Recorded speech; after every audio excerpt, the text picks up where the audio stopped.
Please note that in this recording, some of the questions may be inaudible, but the Master's answers are audible and clear. I have two questions. Yes, please. Okay, one is, how did we become so fortunate to be marked souls, to be initiated to the Master? Is it like our age of souls, or was it good karma, or what was it? He knows best. There are no restrictions on his power, on his discretion. He is not conditioned by any condition. He is absolutely free. He can mark anybody, anyone. So it's absolutely unnecessary to discuss what provokes his grace. He knows best. And my second question is one on meditation. You say Simran and Dina, and then at a point, listen to the sound of bhajan. And I was wondering, if you are listening to bhajan and you get scared of what you see, do you go back to Simran? Or what's that fear? What's that? Means scared of what? Just maybe of what you see, you're going out too far, or, there's just a fear. Actually, if your concentration is better, complete, you're not frightened at all. You look forward to it. So what do you do? Fear. There's no fear at all. We should not feel absolutely frightened about anything within. We should look forward to it. If we want to see whether it is may not be a deception, you can just switch on to Simran. Then you can do Simran. But there's nothing to feel frightened about it. No harm can come inside.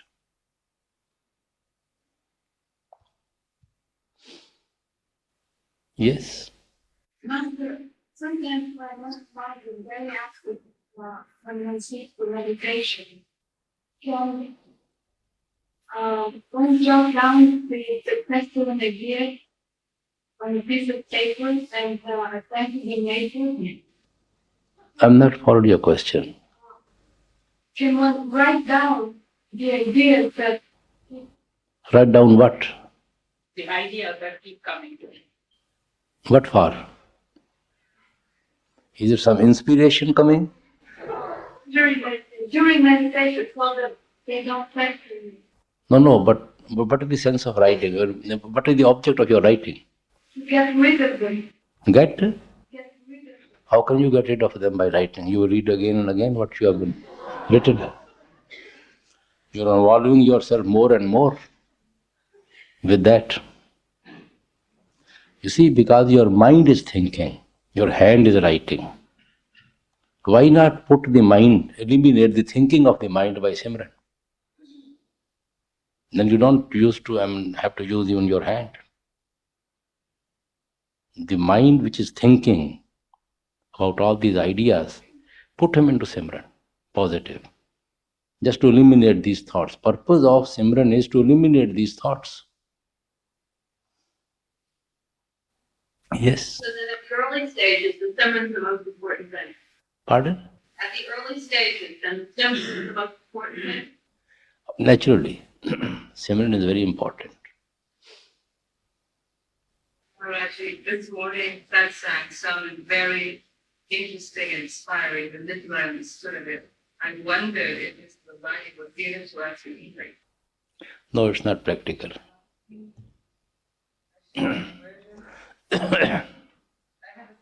Yes, please. When we become initiates, our karma become is taken over by the master. It was futile for initiates to continue to seek so-called guidance from psychics, mediums, and astrologers. You see, the idea is that karmic account we have to clear. You get the guidance of the master. Master takes care of the karma account doesn't mean that he has to go through it. You have to go through it. You have to clear it. You have to account for it. But you get the help and strength. Soldier always fights in the front, but general is always there to guide the soldier, to give him the right ammunition, right arm to fight, right direction to fight. But soldier has to fight, not the general. So we have to do our job. We have to attend to our meditation. Help and guidance is always there of the master. But isn't it a waste of time for the students to mess with astrologer and psychic and mediums and all of that for students get some guidance? I don't think there's any use at all, very frankly. Because when we become ill or when we are worried, our willpower becomes very weak. Then we run here and there just to console ourselves. But they don't solve any problem at all. Yes. Sometimes though, they might seem to help make the problem more clear. Is that an advantage or a disadvantage to make the problem more understandable? You see, problem is that in this modern society, we've all become very self-centered. We don't have any faith in anybody, confidence in anybody. We don't want to discuss our problem with any friend because we don't trust anybody. So we all built them within ourselves. Then we run to the psychologist and this and that. What do? They just hear you. They just make you open what you are keeping within. We pay to buy their friendship, to share our inner self with them, nothing else. Because we don't have any friends now. Even wife and family, they have their own limitations to talk to each other. Everybody is so busy or so full with oneself. So we built all the problem within ourselves. All the pressure is within ourselves. Tension is within ourselves. That is why so many mental cases, so many psychological cases and all this. Because we are becoming too self-centered in the modern society. So we now even need friends by paying them to help us, to know our problem. And then when we oust them, the gas is out, we think we have become very light. What problem do they solve?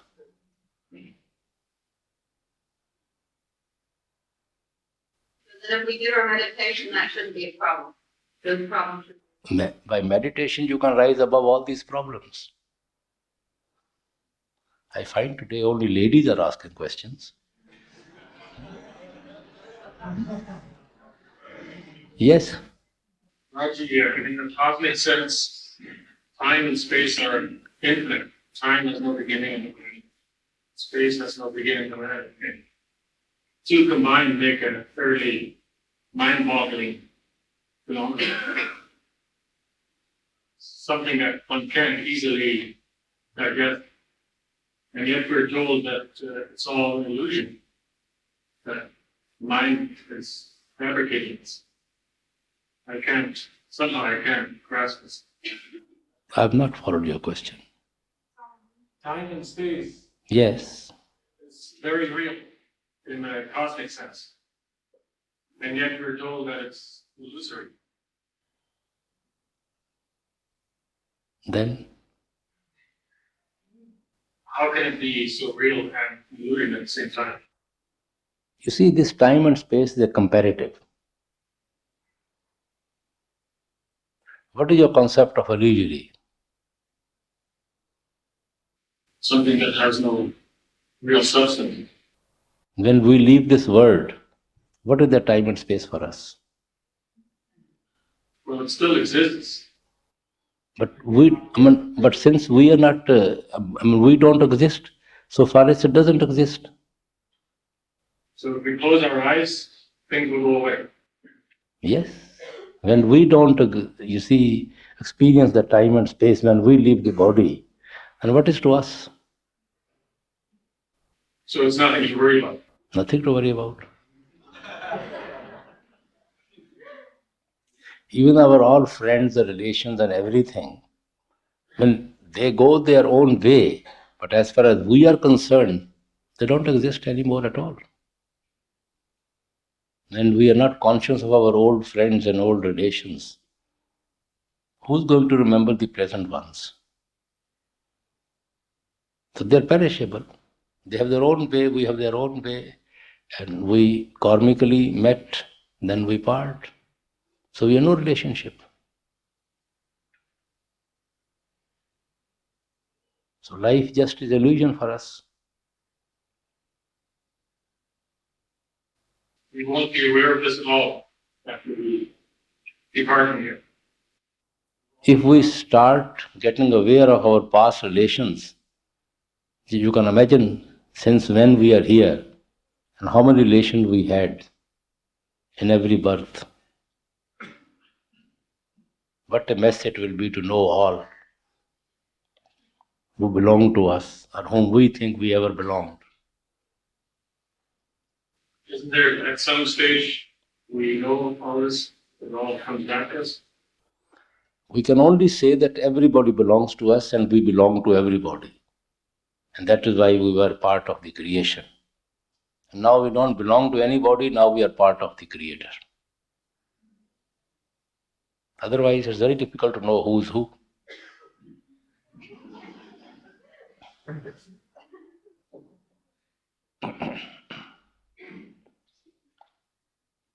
Yes, please. Do you think the world is progressing spiritually or going backwards in spiritual sense? You see, you cannot say the world is going down or world is going up. We have always at war within our own self. And very few people, very little percentage is really anxious to go back to the Father. Otherwise, mostly people don't think about, bother about Him. And those who think they are contented with their traditional beliefs or just belonging to one group or one religion, that's all. So you can't say it's going down or it's going up. It is always going like this.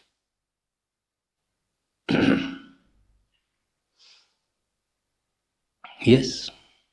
Right. Given that our destiny is going to be determined by our Bharata Karma, Pardon? given that our destiny is determined by our Bharata Karmas, we left with any choice regarding the number of children we have in the kingdom. I'm not following your question.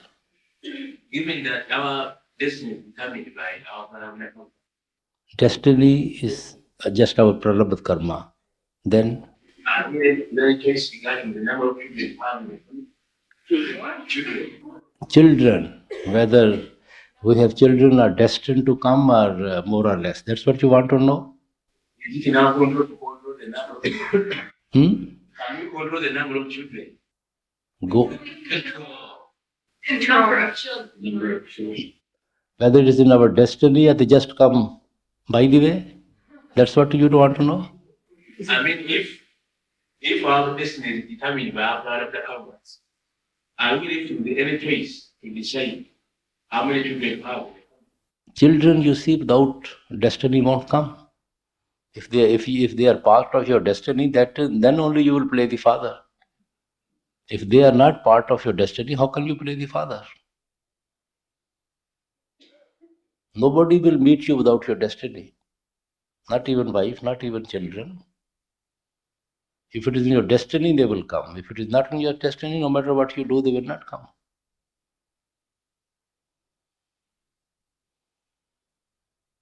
Yes. Can you tell me, are we to blame for our crimes, or are we in a sense helpless?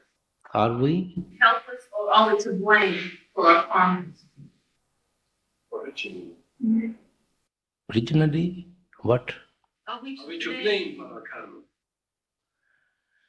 You see, whether we are to be blamed or not, it is a immaterial, but we have to go through the punishment, all right. It's only a mental consolation, whether I am responsible for it or not. But the fact is that we have to go through the effect of those karmas. To begin with, naturally, we never had any karma at all. That is why we were with the Father. Anybody having a karma cannot stay with the Father. Since we were part of the Father, So naturally we have no karma at all.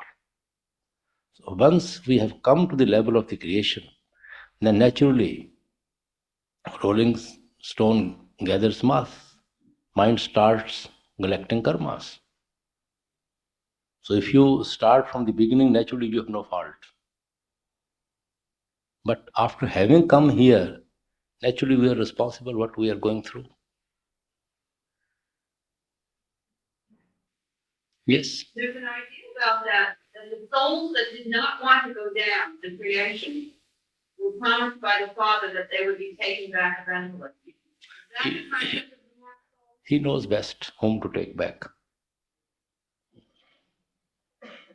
There are no restriction on his, no limitation on his powers. I didn't mean that it was a limitation. That So he can take back anyone. We cannot put any restriction on his powers. As Christ said, my Father is the most powerful. Yes. What type of charities can we associate ourselves?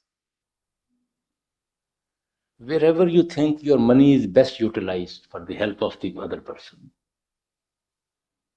Can you give us some guidance on that? Well, one has to, individually has to make up one's own mind where his money should go in charity. But he should take it in stock that his money is rightly used for the purpose for which he is giving. Is not misused. That's all.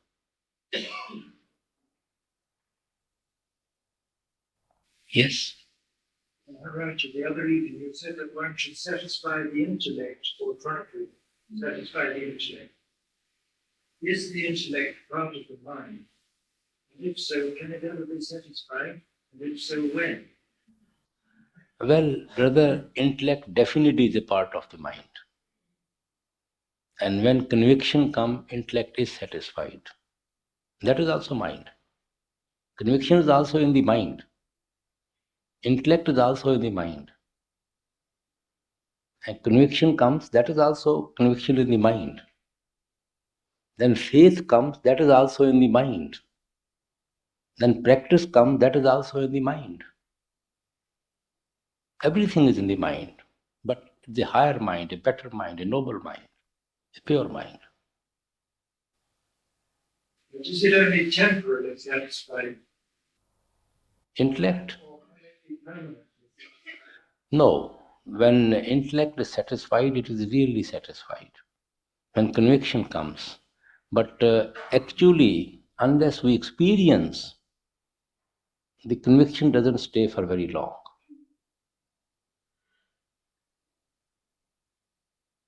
With experience, conviction becomes permanent.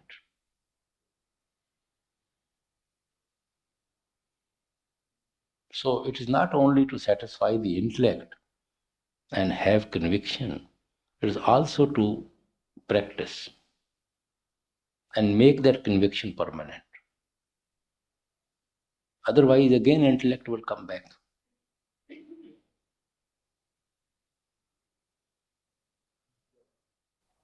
Yes. Last night the doctor said, well, two bodies and one mind.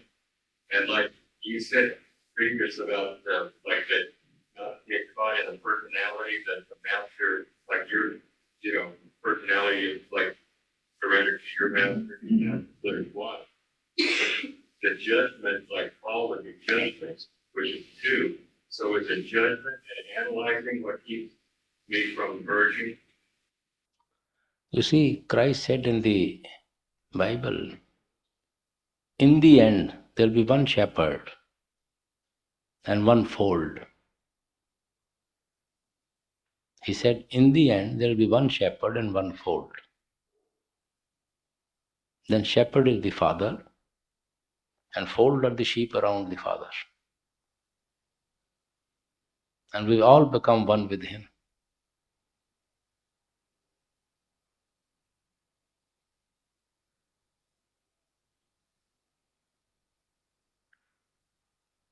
Yes. Master, is it all the same whether we have a good meditation or a bad meditation? Is that all your grace, whether it's all the grace of the Master, whether Sister, when we attend to meditation, no meditation is a bad meditation. What about when it's very difficult? Meditation is never bad. It's difficult. We don't get results. That is also is there. Fact is there. But meditation is never bad.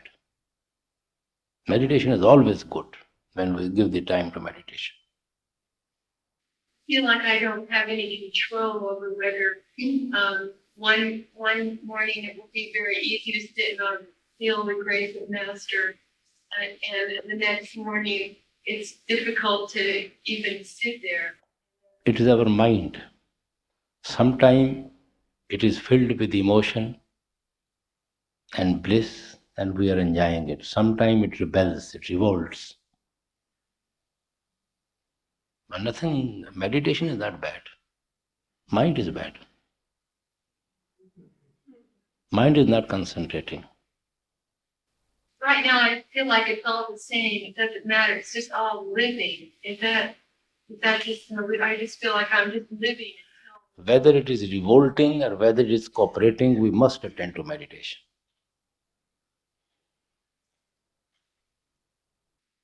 So we probably fall asleep, but most of the time we fall asleep in meditation. Are we also credited for that?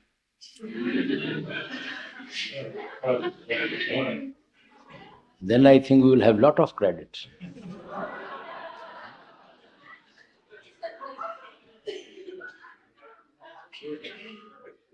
When you go to work in your office, if you sleep, is it credited to your hour of working there? So you think we can, if we can't befool an ordinary man, how can we befool the Lord?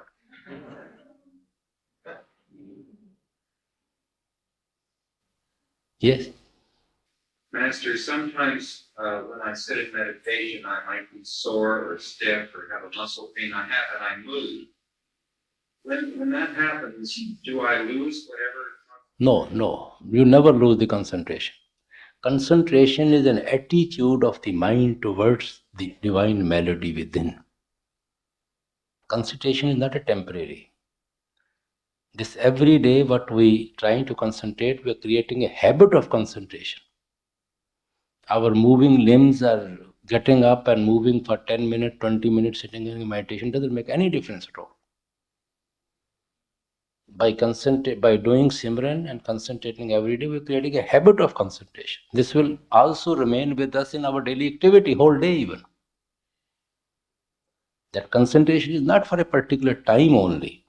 It becomes a habit to concentrate. In everything, in every little detail you will go and work. We are creating a habit of concentration.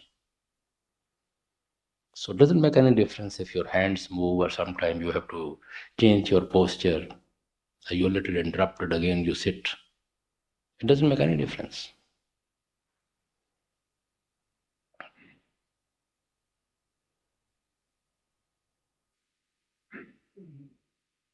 Yes. Master, if you progress, let's say you reach the eyesight and you commit a sin, let's say one sin, does that sin pull you down to the start? Well, brother, we have to account for every karma. There's no question of one sin or many sins. We have to account for all karmas. But since we are attending to meditation, they all, see, our meditation takes care of all those karmas. It doesn't mean that if we have committed a sin, we have to come back. Meditation can clear it. The purpose of meditation is to clear all those karmic accounts. Clear all the load which we have collected even during this life. That is the purpose of meditation. But I've made to understand that some heavy sins, if you commit it, it just pulls you down.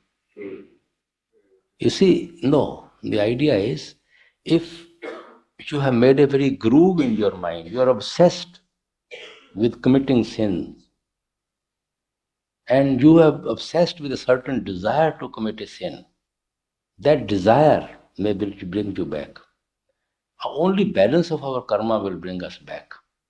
Even if you have not committed any sin in this world, during this span of your life, but your old sins, past karmas, from the store of karmas, even they will bring you back. It is not these karmas which will bring us back. It is also our previous karmas which we have been committing in the past lives, previous lives. They are mostly responsible to bring us back.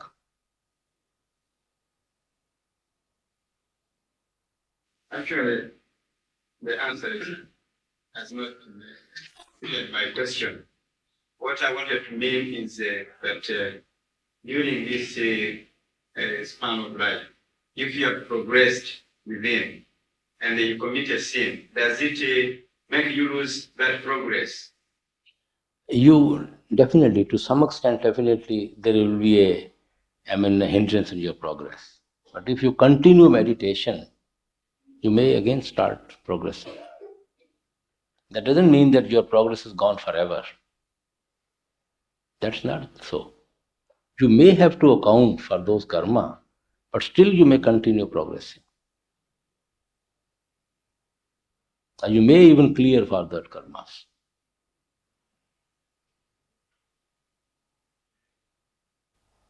Can one be humble and yet bold? You see, humble is something different, and courage of conviction is something different. I don't think they conflict. You can be humble, but still you can have a courage of conviction. I don't know your concept of boldness. Courage of conviction. And naturally it is there. And yet you can be humble. So let's think of a concept that humility is, you just walk around with your head down to your knees and, you look very... That is no humility. That is no humility. Humility is in the heart. Yes. Master, when Christ was dying on the cross, he cried out, "My God, why have you forsaken me?" Would you explain what he meant by that? Sister, I personally feel hardly anybody was near him to hear all what he was saying. Because I've seen so many Roman pictures, on the movie. And the way they used to crucify people, it's very difficult to know what the person is saying and with whom he is talking and to whom he is talking and what he is talking. And then, as you know about his disciples, they all went in hiding. When Christ was caught, even Peter denied him, that I don't know him. And another disciple betrayed him. Peter denied him. Other all went underground. And they were so frightened, I don't think they went even near him at that time. And Romans were the least interested what he's saying and to whom he's saying and what he's uttering. So it's very difficult to say that they are the exact words of Christ. And this word has been interpreted in many Bibles in many ways. So I exactly can't say what he meant.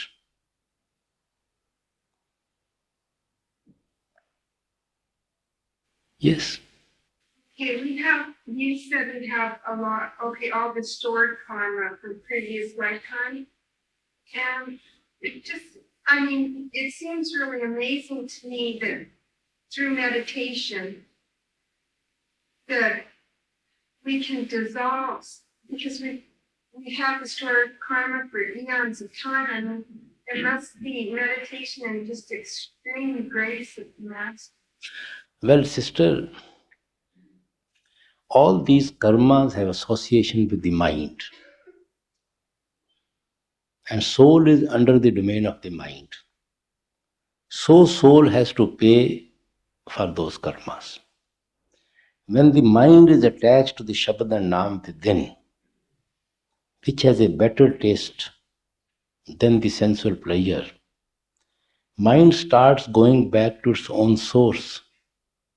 When mind comes to its own source, then soul gets released from the clutches of the mind. Those karmas are there with the mind still, but they become ineffective. They cannot pull back the soul to the level of the creation because now soul controls the mind. First, mind was controlling the soul. So soul has to suffer through from flesh to flesh. Now soul is controlling the mind, is above the mind. And those karmas cannot pull the soul to its level.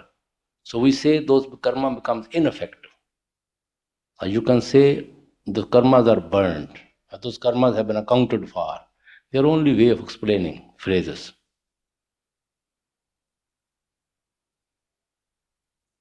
So soul has to shine. As the electric bulb, so much light, if we have few wrappings around it, we don't see the light. We can't make use of the light. You remove those wrappings, you will see the light and you can make use of the light. Wrapping may be anywhere, but they are not around the electric bulb. So you are seeing the light and making use of the light. So similarly, as long as the wrappings were around the bulb, they were affecting the light, not when they are removed. So similarly, this wrapping of the mind is removed from the soul. So it shines, it becomes whole. And those wrappings are not hindrance to the light of the soul then.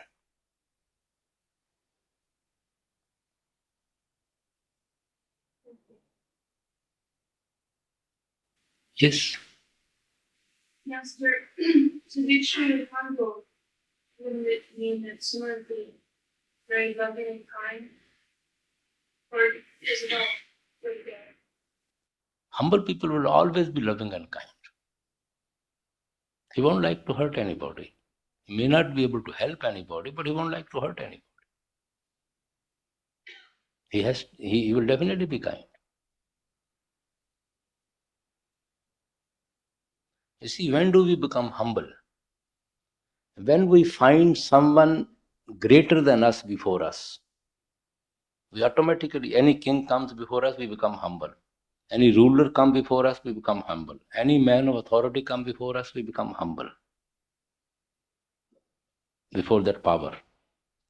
So when we see the Lord within everyone, and He is greatest of the great, we automatically become humble. To everybody. Then we see the Lord in everybody. So we are humble to everybody. And that is real humility. Pardon? How do you cultivate that? Just by trying to concentrate with people that No, sister, by meditation, we automatically reach to the level of consciousness where we start feeling that they are creatures of the Father. And Father is within every one of them. So we are humble to everyone. Yes. Why you say that? Because the disciple just wants confirmation of what he wants, whereas the disciple has to struggle along and make mistakes by himself, learn himself. You see, mostly if you have any spiritual problem, Master will never put off your question, answer to your question. And worldly problem day to day, how can you involve Master everywhere? And then we have already decided how we are going to deal with them. What is the sense of asking the Master? And he has laid out very straight fundamental principle on which we have to build our meditation. If we keep straight on those principles, I wonder if there's any question left at all. When we go astray from those principles, then all sorts of problems arise in our life. Then we want to involve Master along with those problems. And even if we involve him, I'm sure we will never obey him.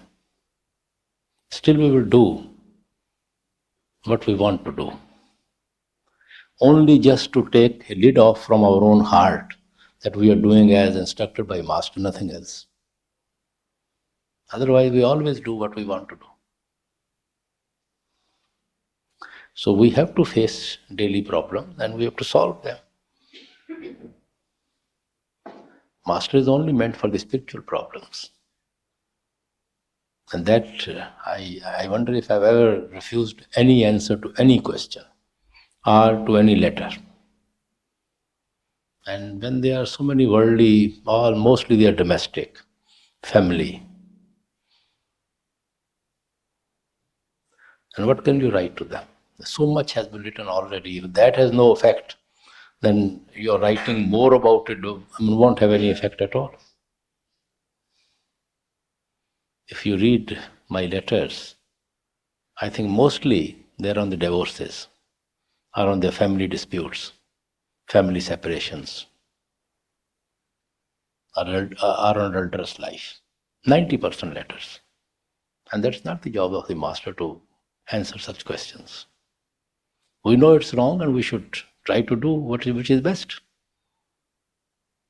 Hardly you will find 10% spiritual letters.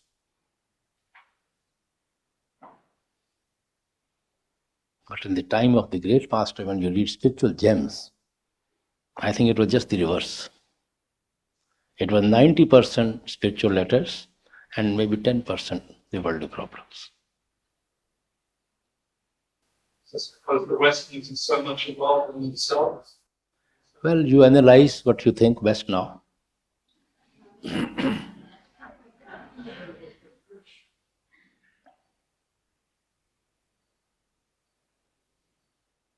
If there's any question on the teaching, from the philosophy, anything which is not clear, then we should not hesitate to ask it. About our worldly, we have problems at every step in our life, and we have to deal with them in the light of all what we know, what we practice, what we are supposed to live. What is there to ask about?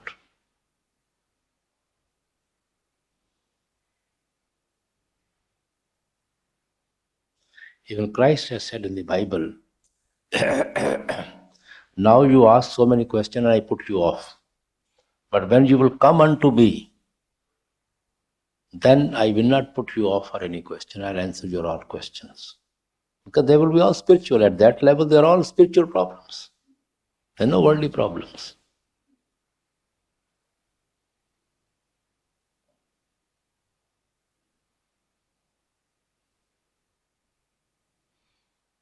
Yes. What is it? What is real?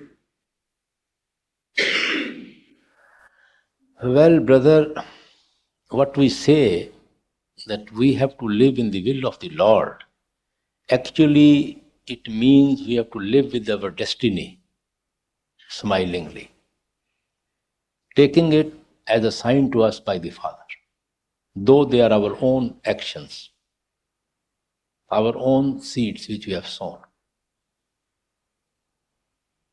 That is we are living in the will of the Lord. Actually, they are our seeds. We have, you see, they are our actions, and we are facing the effect of those actions now as a destiny. But to live with our destiny happily and to accept our destiny cheerfully is to live in the will of the Father. That doesn't mean the Father has written anything for us to go through. They are still our own actions. We are the maker of our destiny. So we live in the will of the Father and we attend to meditation. That is living in the will of the Father.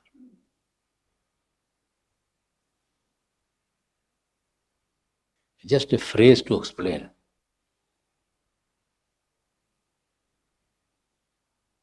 Yes. You said that even when a leaf falls from your tree, it will grow part of it. Pardon? You said destiny is such that even when a leaf falls from a tree, it can't be so without God. The hairs on the body are numbered. So our destiny is pretty much fixed. Yes. Our destiny is sow a new seed. Or where did that be? You see, whatever you have sown in the past lives, you have to go through now. So that is destined for you. You can't change it. And if our destiny is sow a seed, even the hair on the body. Yes, because you have sown that in the past birth. And accordingly, you have got so many hairs on the body now. It is not in your hand to have it less and more. That is your destiny. As Christ said, hair on the body are numbered. Everything is predestined, mainly. That's what he means to explain. Is even our attitude? Attitude, you see, our attitude become conditioned by our destiny. Because we have no choice on our parents. We have to, we do have no choice to select parents. We have no choice to select the atmosphere in which we have been brought up. We have no choice the environment in which we got the education. We have no choice of our friendships, friends. And all these people go a long way to condition our mind and to develop our attitude on certain aspects of life. So our mind has been conditioned by all that. So you can say destiny also affects your attitude, naturally. A man born in a thief's house, where they have nothing else to talk but of theft, or how to deprive others of their wealth. So naturally the child will get the training in that atmosphere, and his mind is conditioned also. He will also start thinking in the same way. So his destiny is changing his attitude.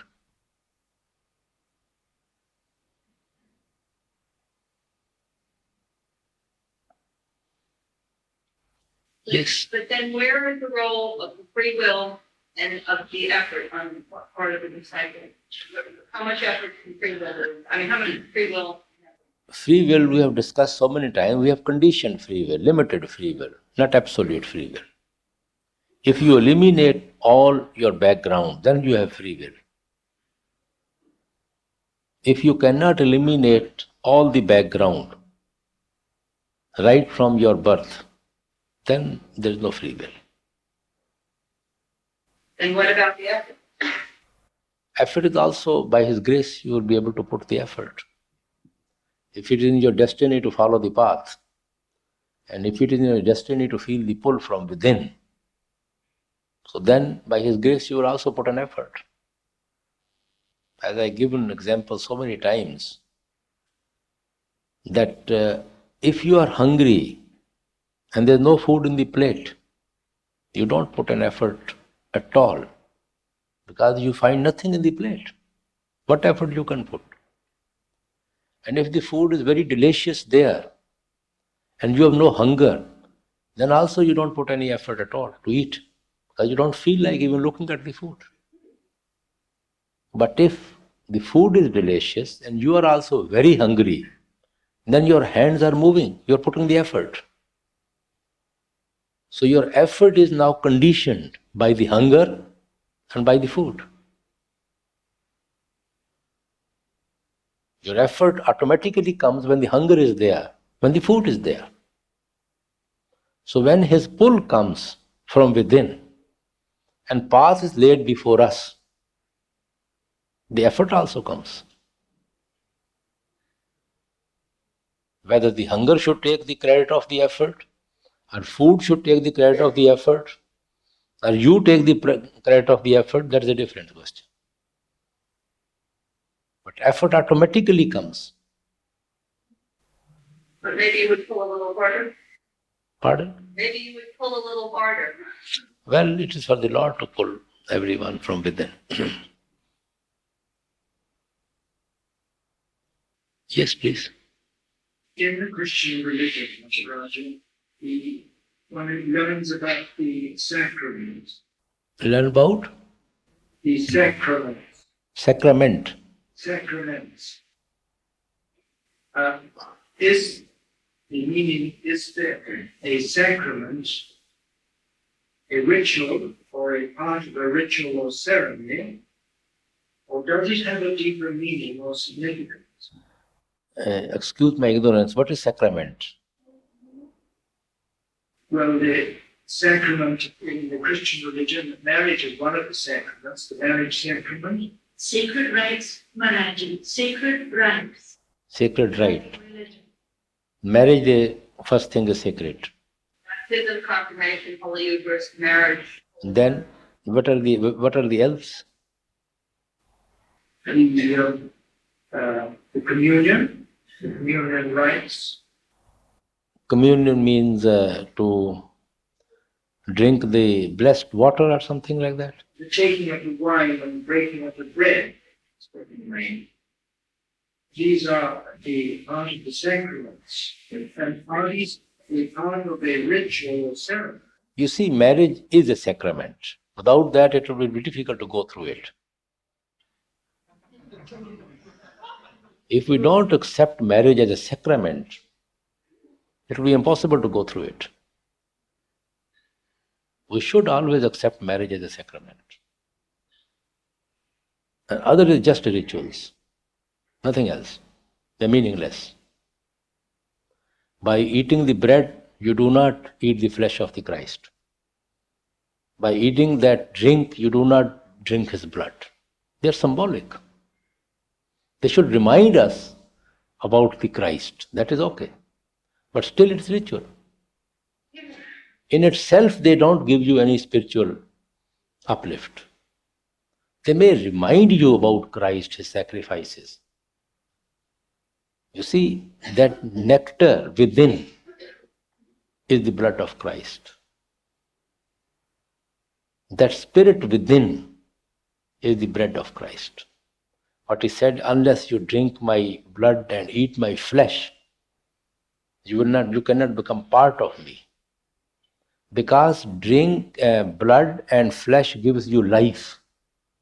Without blood and flesh, nobody can exist. So what is the life of a saint? The Word. Word made flesh, which makes him saint. So a thing which makes him saint, which makes him Christ, is the Word, the Spirit, the Holy Ghost. So taste that nectar within. And to have that Holy Ghost within, that is the drinking of his blood and eating his flesh. It's a symbolic. Just by eating mere bread and having a little sip of drink, you don't become the part of Christ at all. You become the part of Christ which made him Christ. The Word made him Christ. Word within him, that made him Christ. When you merge into the Word within yourself, you become part of Christ. Is initiation a sacrament? It is a sort of a ritual, you can say, a method how to be in touch with that spirit within. It's a method, a technique, give it any name. It's not a ritual. And sacrament is something sacred. And is that not also sacred? This is naturally sacred. Naturally it is sacred because we become sacred ourselves by following it. But just mere initiation doesn't take you anywhere. The practice of it only can take us somewhere. If you know this road leads to Delhi, and you are convinced this road leads to Delhi, your intellect is satisfied, conviction has come. But if you won't walk on that road, if you won't drive on that road, you can't reach Delhi. mere satisfaction of the intellect and getting the conviction and having faith that this road definitely leads to Delhi. But without practice, without walking over it, without driving over it, you never reach Delhi. So, first, every phase we have to go through. But the final phase is the practice. That only helps us to achieve. So if that sacrament of eating the bread and little wine reminds you about the teaching of Christ, about the Holy Spirit within, and induces you to bring your consciousness to the eye center to be one with the Shabad and Naam within, then that ritual becomes meaningful. Otherwise, it's just a mere ritual, nothing else. Yes. Does Master help us find the courage and strength to face the currents we have to go through in our life? Meditation definitely helps us. Meditation gives us strong willpower to go through our destiny cheerfully. It helps us to rise above the effects of karmas. It may not be able to eliminate those karmas, but it helps you to rise above the effect of those karmas. Definitely.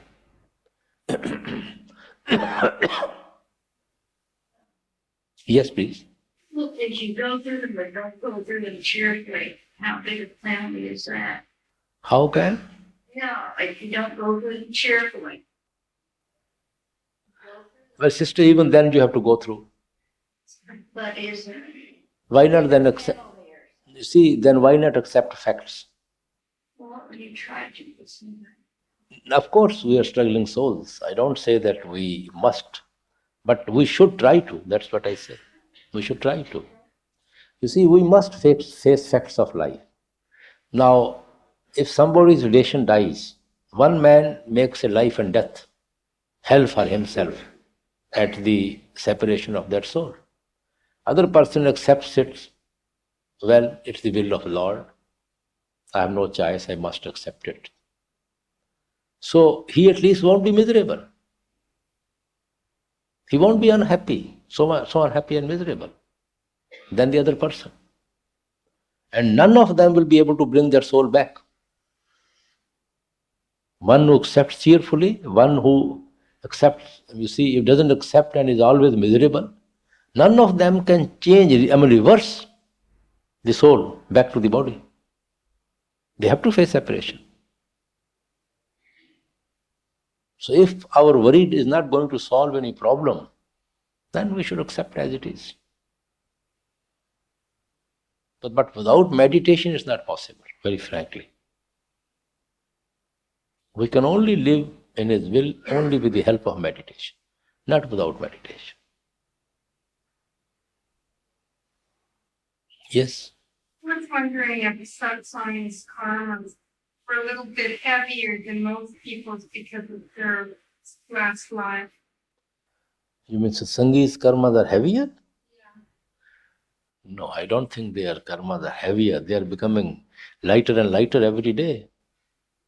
The same heavy. How do you see? I mean, in what way?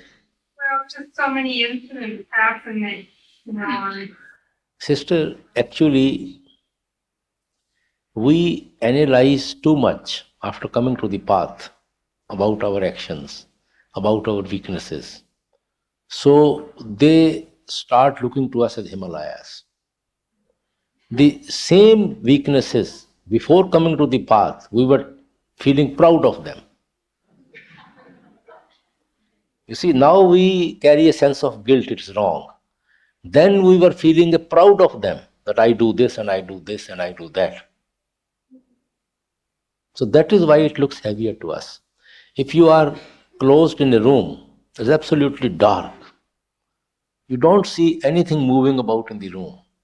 If the little ventilator is open and ray comes, little ray in that darkness, you see so many things moving about in the room.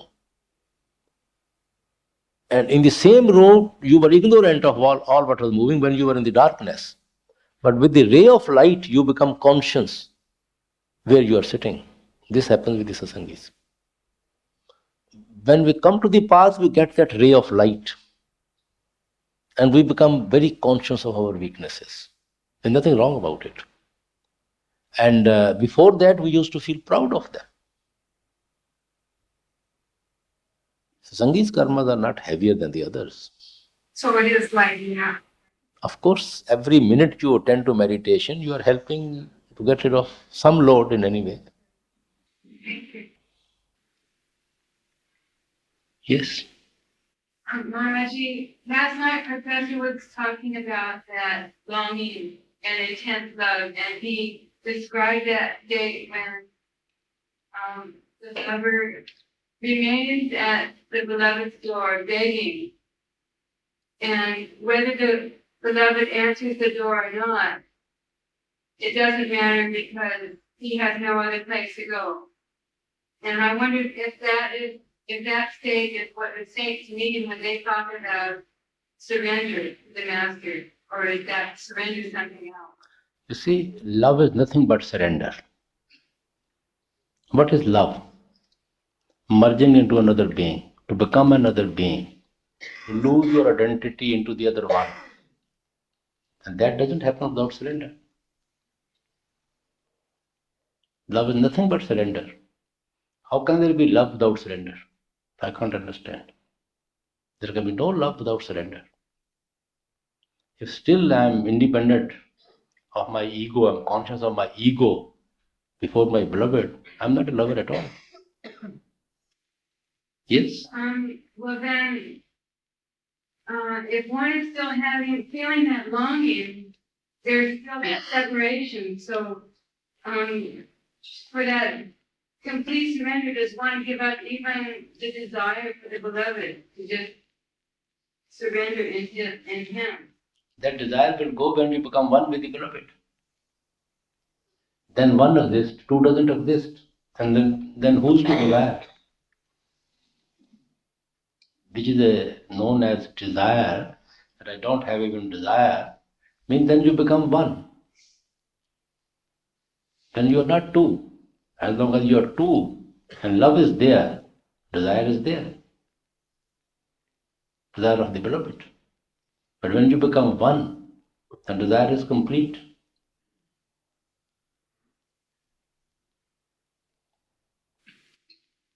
Yes. I have a fear that you will leave your body before I can merge into you and die myself. Is that a normal? Pardon? Is that normal? I mean, my mind keeps thinking that you're going to leave and then I'll be... You see, everybody's mastery is within himself. Once the master initiates a disciple, he is within the disciple. Till he pulls the disciple from this level back to the level of the Father. So his master never dies, his master never leaves. He's always there with the disciple. I understand that, but I mean, though, your physical self. The Lord knows best. Everybody has own part to play in life. We have all individual karmic play. So that is everything is in his hand. Yes, please. What's the best way to get rid of fear? What best way of? To get rid of fear. Say you have fear in certain areas. Fear of what? Well, just fear itself, generally. Generally, we are frightened of certain things, not of everything. So fear of what?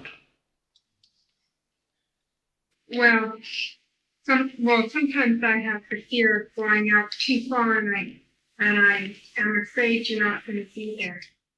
Then don't go far. Within the four walls of Dera, you are absolutely safe.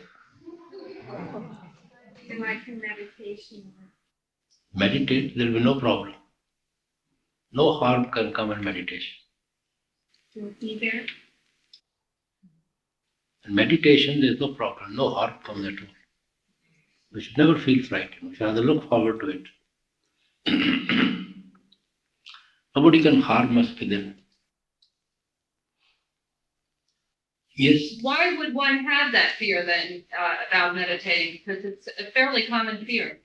You see, it's a fear of unknown. For example, if you go from here to some foreign country where you've never been, there's some sort of anxiety or fear in your mind. Where I will go, how will I go, where I will stay, whom I will meet, any problem you come across. You see, fear of unknown to some extent is always there.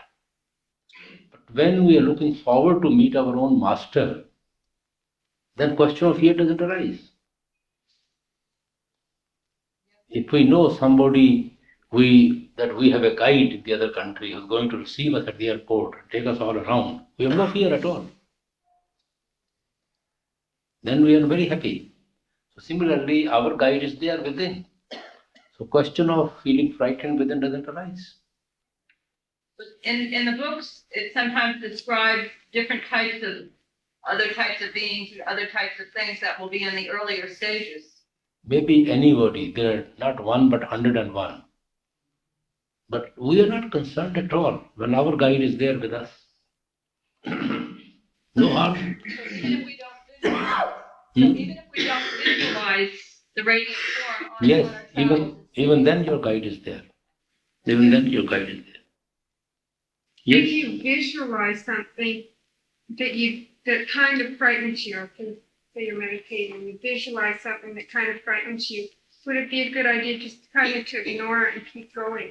I mean, just ignore it. I have not followed your question. Okay.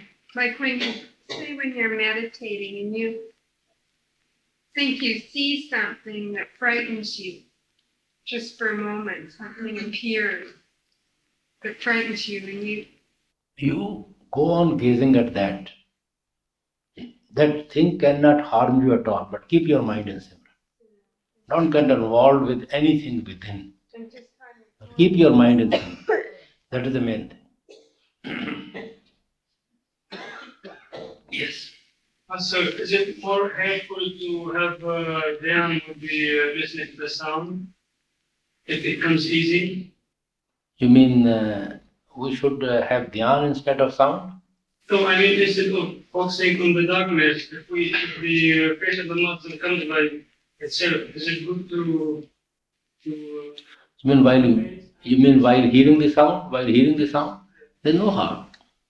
You can be with the master and hear the sound. Ultimately, you see, this sound and light is going to become one.